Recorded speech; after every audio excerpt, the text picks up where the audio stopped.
have collected paintings. It's true, I have an interest in art. And perhaps that is born out of my mother's interest in art. She was herself an artist, and she practiced what is known as a kind of wash painting, which was a Bengal school started by Abanindranath Tagore. My interest, I am only interested in what is known as realistic art. So now, of course, people are no longer interested in realistic art. They are interested in this modern art or avant-garde art or abstract, etc. I am not interested in that kind of art. Now, I have collected three kinds of realistic art.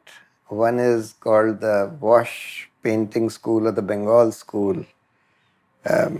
People like Nandlal Bose or Chuktai or K.N. Majumdar, etc., who practiced it, or Abanindranath Tagore. The other is 19th century realistic art, so kind of Victorian or pre-Victorian realistic art.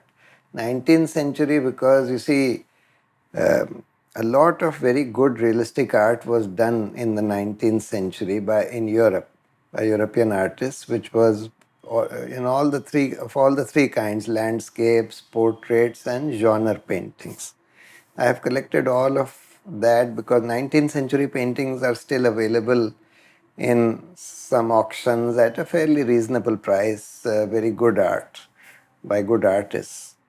And thereafter, I have also collected miniature paintings of the Mughal school or sometimes of the Rajasthan school, the Delhi Mughal school primarily.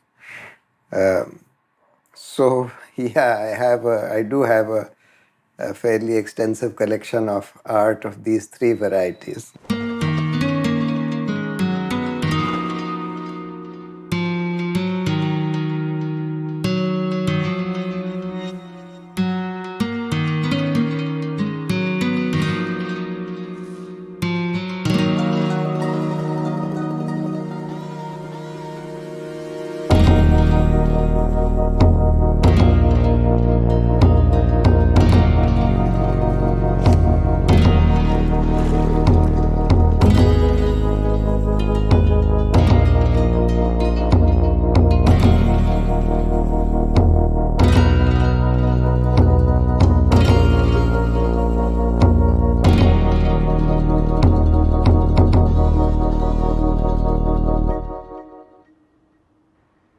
Sir, a Dutch activist was asked that ये जो आप कर रहे हो आपको लगता है social reform से कंट्री पे कुछ चेंज आएगा? तो उसने बोला कि मैं कंट्री चेंज करने के लिए नहीं कर रहा हूँ, मैं इसलिए कर रहा हूँ ताकि कंट्री मुझे चेंज ना करे.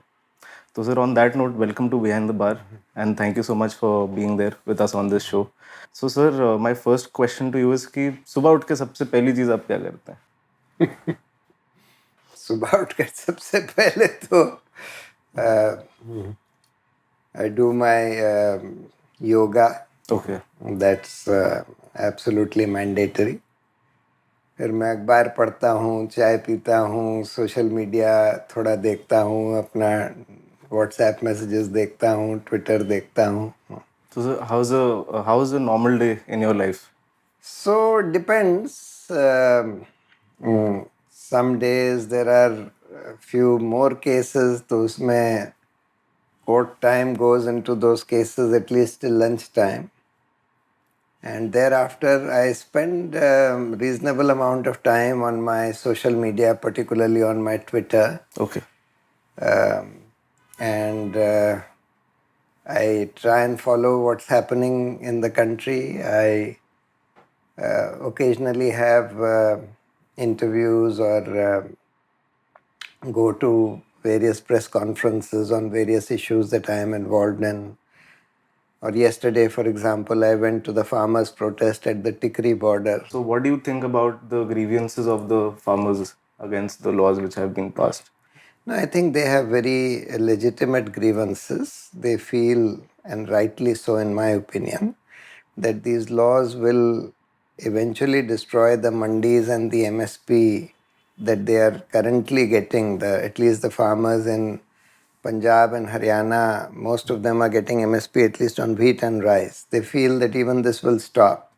Of course, people in other states are hardly getting any MSP on crops. But at least in Punjab and Haryana, they are getting on wheat and rice. So they feel that this will be destroyed and this will stop. Eventually, the government will stop procuring on MSP and leave them to the vagaries of the market. And they also feel that the contract farming law is designed to essentially and eventually bring large corporates into agriculture in a very big way. And the law amending the Essential Commodities Act is designed to allow large corporates from hoarding wheat and rice and other commodities so that they can thereafter dictate the prices, market prices, and sell them when there are shortages by creating shortages, etc. So they, I think, rightly feel that these laws will eventually destroy them, and that is why they are so agitated. So what do you think is the way ahead? Like, what is an alternative solution? As Supreme Court has already stayed the decision, but the farmers want to talk after the law is revoked. So what do you think? Where is this exactly heading towards? So the Supreme Court has temporarily stayed the laws, but that stay can be lifted at any time. And unfortunately, the farmers, given what they have seen happening in the Supreme Court, they no longer have any confidence in the Supreme Court acting independently of the government.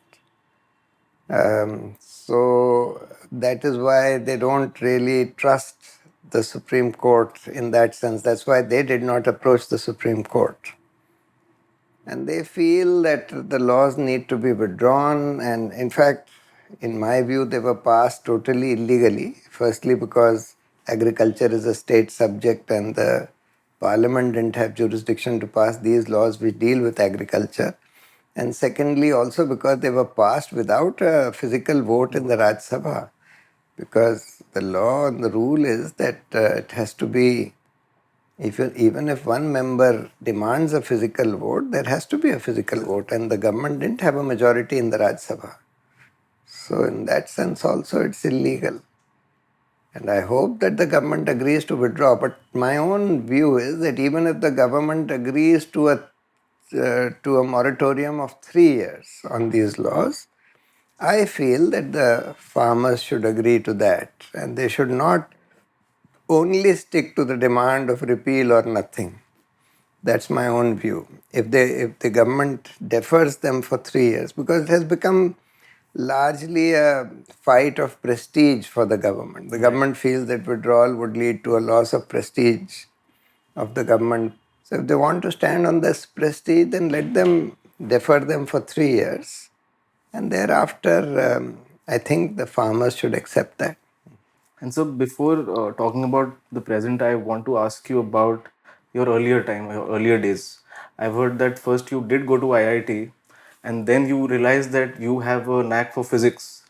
But then you also went into philosophy. You were following Bertrand Russell. So then, how did you eventually come to law? Yeah, so my career was quite convoluted. Initially, as you said, I went to IIT to study engineering. After about one semester, I realized that I was not really interested in engineering, that my interest was really in physics. So I came back, but by the time I came back, it was January, and we had to take intermediate exams before I could do a BSc in physics. And intermediate, because the exams were only in March, April, they didn't allow me to take up physics, chemistry because I hadn't done practicals. Okay. So I had to take up two new subjects. So I took up economics and logic, mathematics, economics, and logic as my electives. And then I was thinking of repeating the year with physics, chemistry.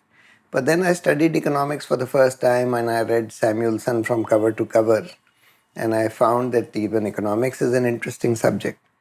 And exactly at that time, I got introduced to Bertrand Russell and I started reading some of his books. And I found that even philosophy was very interesting. So then, instead of repeating the year, I decided to do a BA with philosophy, economics, and political science. In Allahabad, there was no honors at that time, and in any case, I was interested in at least 2 subjects. So, after about a year, my interest in economics started waning, and in philosophy, it kept growing. And at that time, Mrs. Gandhi's election case happened when I was in my BA. But my friends and relatives said that, look, you see the state of the philosophy departments here. Usually, good students didn't take up philosophy at that time, and it was not a sort of subject which attracted bright people or the best, etc. So, the kind of work that I was interested in doing in philosophy of physics, that is, inquiring into the foundations and methodology of physics, required me to study a lot more physics, and it would have meant that I essentially first do a PhD in physics. At that point, I wasn't really interested in spending another 4 years studying physics. So then I came back and I took my final exam and then became a lawyer and got enrolled in 1983. That's how. And so, what made you write that book, The Case That Shook India? Because you were in your early 20s. So, what I want to understand is that what was going in your head at that time that you decided कि ये book मेरे को अभी लिखनी चाहिए.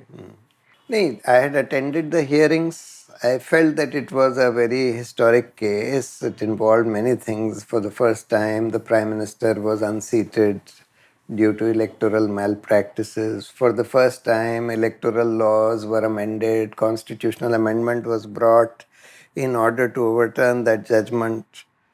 For the first time, a constitutional amendment was challenged after the Keswanand Bharti case and struck down. For the first time, retrospective election laws were passed and were upheld by the Supreme Court. So there were many historic things that happened during that case. And since I had witnessed the hearings both in the High Court and the Supreme Court, and I had taken extensive notes, I felt that this needed to be written about. And since nobody else was in a position to write that kind of account, so I decided to write it. I wrote the first draft while I was still in my BA in 1976 itself. I was not yet 20 at that time. Okay. But then, since the emergency was still there, it couldn't have been published at that time. So, after the emergency ended, I then revised it and edited it and then gave it to the publisher and got published in 77. How is your relationship with your father been? Like in a personal sense, also, how has his presence influenced you, and then later on in the profession also? So, I have seen my father in close quarters in the courts, both in the Mrs. Gandhi's election case, thereafter in the habeas corpus case, and thereafter in many more cases. And I feel that he is one of the few lawyers who understands law and the constitution from first principles, from fundamentals, from the basics. And therefore, so lawyers are of two kinds. One is called first principle lawyers, and the other is called case law lawyers. Case law lawyers are those who, when confronted with a legal problem, start thinking of which are the cases where this problem has been dealt with. And they go and look at those judgments, and therefore they are not able to think of an original solution to that problem. Whereas first principle lawyers, when confronted with a problem, think of the problem from its fundamentals. Ki, what is the object of this law? And therefore, what should the interpretation of this provision be according to the object of this law? What was the law trying to achieve? And therefore, they are able to often or sometimes think of original solutions to a problem. So, they are the people who are able to make progress in the understanding of law. I have always felt that my father is the most deep among the first principal lawyers that I have seen. Of course, I didn't have the privilege to see even Palkiwala. I saw only in that Keswanand Bharti review. But I have seen many other very eminent, very well-known lawyers, but I have not seen any lawyer with that kind of originality and depth that I think my father has. So, one thing I wanted to know from you is that how did CGA came into formation, the Committee on Judicial Accountability? Yeah. If you can tell people. So this Committee on Judicial Accountability was first named the Subcommittee on Judicial Accountability. Okay. And it was formed in the wake of the impeachment of V. Ramaswamy in 1990.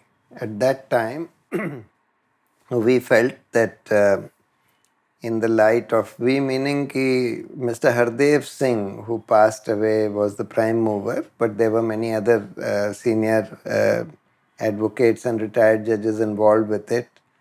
My father was there, Mr. Jethmalani was there, Mr. M.K. Rammurthy was there. For some time, Mr. Ashok Desai was also there. And we felt that we needed to have a kind of organization of lawyers and retired judges. Justice Satchar was also there, Justice Tewatia was there, who should take up cases of judicial misconduct, because we realized that the present system of holding judges committing misconduct accountable was only through impeachment. And impeachment was a process where nothing moved unless somebody was pushing it. Okay. Because it required signatures of 100 MPs or 50 MPs, and by and large, MPs belonging to political parties were very reluctant to sign an impeachment motion against a judge, especially a judge of the Supreme Court or a Chief Justice of a High Court, etc. People who had judicial power, significant judicial power. So we felt that some reforms were also required. So the campaign or the subcommittee pushed for reforms in the whole law relating to holding judges accountable. We felt that we need to have a judicial complaints commission or a judicial conduct committee which should inquire into misconduct of judges, rather than the whole process of impeachment. Which begins and ends in Parliament. Begins with signatures of 50 or 100 MPs, ends in a vote with 2/3 majority. In Ramaswamy's case, even though it started with signatures of 125 MPs of the Lok Sabha, a good inquiry committee was made, they held him guilty, but thereafter eventually it fizzled out, because in the Parliament, even though it was passed unanimously in the Lok Sabha, but it was not passed by a majority of the members because the Congress abstained, which had a majority at that time. So we realized that this was not a very practical system for holding judges accountable, and it needed to be reformed. And so the committee was pushing for that as well, and we held several conventions. Thereafter, we changed the name to Committee on Judicial Accountability. Okay. But after many years, we felt, some of us felt, that lawyers and retired judges are by and large very reluctant to be involved in a campaign for accountability of judges, or to take up cudgels against sitting judges, because they feel that they have a lot to lose. And therefore we felt that the real stakeholders are the consumers of justice, or the citizens who need the courts and who need honest judges in order to get justice. And therefore, we then formed another organization called the Campaign for Judicial Accountability and Reforms, which is the current organization. which has many people other than lawyers and judges. Okay, so, sir, so what do you think about the accountability of the judiciary today? So, today the problem remains where it is, in the sense that we only have impeachment, except that one additional thing has happened, that the judges framed a code of conduct and an in-house procedure. But that in-house procedure is also very, very rarely activated, because it depends upon the Chief Justice. And if the Chief Justice is not interested, then it is not activated. Very often he has a vested interest in not activating that procedure. Right. And currently also there is a complaint by Jagan Reddy against the present number 2 judge in the Supreme Court. But that in-house procedure has not been activated, despite more than 3 months having elapsed since that complaint was made. 3-4 months have elapsed. So it's very unsatisfactory, and no other system has been brought in place. There is no judicial complaints commission. Ideally, there should be a full-time body of retired judges or other public persons to whom complaints can be made, and who can thereafter inquire into the matter and thereafter make a recommendation for whatever action they feel against a judge. And that should function with some transparency. But unfortunately, that has not been put in place. And at the same time, judicial misconduct is increasing. Sir, even like 3.5 crore cases are pending today, and that too majority of them are in the district courts. So that's the problem. And so, what do you think about the system of collegium since the time it has been introduced? Do you have any view on it? So, I feel that the collegium system is slightly better than the earlier system of the government selecting judges, because it leads to slightly more independent people being appointed judges. But it has its own problems. I mean, there is no transparency, there is a lot of judicial nepotism. They say bhai bhatijawad, and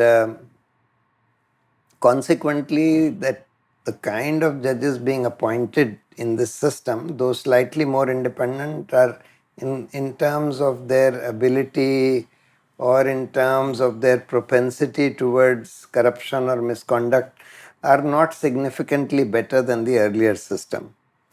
What we need is again a full-time body called the Judicial Appointments Commission, not the kind of body that the government had proposed, which was an ex officio body of sitting judges and the law minister and some couple of jurists, etc., but a full-time body which should be completely independent of the government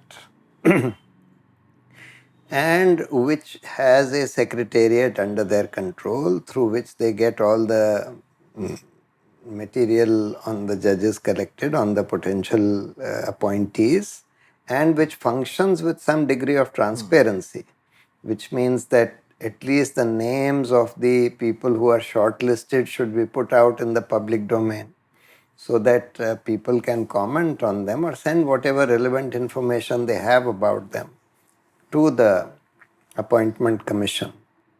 And that needs to be put in place. And so, can you tell us something about CPIL? I saw a lot of cases, and I was myself not aware that these are the cases. So, if you could tell the people about. Yeah, so this Center for Public Interest Litigation was formed by the prime mover, Mr. Tarkunde, and it had several very eminent senior lawyers like Mr. Nariman and my father and several others as its original members. It was a registered society, and the object was to take up public interest litigation in a very organized and a very well researched manner, because public interest litigation requires a lot of research and a proper framing of the case, all the best possible, firstly collecting all the best possible information on that subject, having a very good understanding. So we thought that there needs to be a group of lawyers who would ensure that whatever public interest cases are taken up by this organization are done in a very well researched, systematic manner. And over the last 30 years of its existence, almost 30 years of its existence, the center has taken up, of course, the membership has changed over the years, Yes, sir. but the center has taken up at least 50 cases, out of which more than 20 cases have achieved outstanding results, very important cases. So it has been a very successful center for taking up public interest litigation. So, as the statistics came out last year, there is so much unemployment in the country.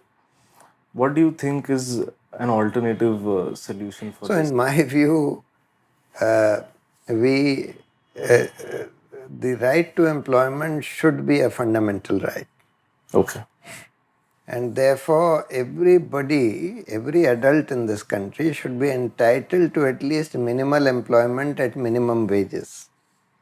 So we had a group of 30 experts who came together and prepared a document called Reclaiming the Republic, in which one of the things that we have suggested is that this had many economists also of great repute, that the Narega kind of scheme, which is currently guaranteeing 100 days of employment to at least one member of every rural family, should be expanded to include every adult in the country. Every adult in the country should be guaranteed at least 100, we had suggested 180 days of employment at least minimum wages, if they are unable to get that kind of employment. And if the government is not able to give them that, they should give them an unemployment allowance. That's absolutely minimally necessary in a country like ours, in every country for that matter, because everybody needs to survive and subsist. And we had done the mathematics of this in order to understand as to how much finances would be required, and we realized that the finances are quite manageable. If you just raise a little more resources by way of having a very small wealth tax of 1% over wealth of 10 crores or whatever, and something like that, and a very small estate duty uh, on the wealth of people who pass away. I mean, there is no reason why their heirs should inherit so much wealth. Some amount of that should certainly come to the state. That would be enough to pay for this kind of scheme, which will guarantee at least employment at minimum wages for half the year to every adult in this country. Same thing about MSP of farmers. See, there was an article by Harish Damodaran in the Indian Express about a month ago in which he had done the maths of guaranteeing MSP, legally guaranteeing MSP to these 23 crops. He had done the maths. The total volume of crops that are grown in these 23 crops, and the value of that at the current MSP is about 9.7 lakh crores. But government doesn't need to purchase all of it. If they purchase about 30%, then the prices, market prices will automatically go above the MSP. So 30% would mean about less than 3 lakh crores. And out of that, the government is already spending about half of that on the current MSP that they pay for wheat and rice, etc., from Punjab and Haryana. So therefore, they need to spend only an additional 1.5 lakh crores a year in order to guarantee MSP on all these 23 crops. So it's not something which is financially unmanageable or unviable. It can be done. Same thing about employment. It's a matter of priorities. So, also, what do you think to make the democracy vibrant again? What electoral reforms are required? So today, one problem with our electoral democracy is that we have first passed the post at two levels. First, when you vote for your candidate, the candidate who secures the highest votes gets elected. The others count for nothing, even if they have together received 3 times the number of votes as the elected candidate. Then, when a government is formed, the party or coalition which has a majority gets the whole government, and the opposition, which may have 49% MPs or MLAs, gets nothing. This leads to a situation whereby when people go to vote, they don't necessarily vote for the best candidate if they feel They vote for the that party. he has no chance. So they don't want to waste their vote, because then their vote gets wasted. So then they see who are the candidates who have some chance. Among them, they vote for what they consider to be less bad. This, and how do they perceive who has a chance? The perception is formed on the basis of the visibility. And visibility is a function of money. So the party or the candidate who has a lot of money is able to buy a lot of visibility and thereby create an impression that he is in the running. And the candidate or the party which has no money and no visibility, the impression is that he is not in the race at all. So we first need to change this and have some kind of proportional representation, so that even parties which get only 2% vote get 2% of their MPs or MLAs elected. Then at least people will be able to vote freely. Apart from that, see, we need to reduce the role of money power in elections. Now, Prime Minister said that he introduced demonetization in order to make a cashless economy, so that all transactions are done by bank. Now, I can understand that common people cannot do all transactions through bank. But at least political parties and candidates can. So at least that law could have been made, should have been made, that political parties and candidates will only transact through banks. That would do away with the use of black money in elections, etc. Even though there is a limit fixed for spending by candidates, that is rarely adhered to, because people spend a lot of black money, cash, which they don't account for. Secondly, you see, instead of reducing the role of money power in elections, the government has now made amendments to the FCRA to permit foreign companies from donating to political parties if they do it through their subsidiaries in India. Then they have brought in electoral bonds. Then they have removed the limit for corporations to donate to political parties. Earlier, there was a limit that you can't donate more than 7.5% of your profits. Now that limit has been totally removed. And there is no limit on the expenditure of political parties. So therefore, the whole election is totally skewed. Therefore, those kind of reforms also need to be made. There are many other reforms which we had suggested in that document, Reclaiming the Republic. So the document which you made, why don't you think it's on their priority list? No, those who are in power, they are not interested in making any changes, just as those who are in charge of the judiciary today, they don't want any judicial reforms. There are many judicial reforms which are urgently required. We need to firstly set up Gram Nyayalayas across the country, which are supposed to be informal courts to deal with ordinary problems, and which are supposed to be closer to the people by way of setting them up in blocks, etc. That act has been there for more than 10 years but has not been implemented. Nobody is interested in implementing that. Sir, I'm sure that whatever you've spoken, it should reach out to the people, and it should also give them a chance to think about what is happening in the country. So just before going, I would like to ask you: is there something which you're writing next, or is there something in the pipeline which you're going to come up with? Unfortunately, these days I don't have much time to write, though I would like to write about some of the important cases, as well as I would like to write about the independence of the judiciary.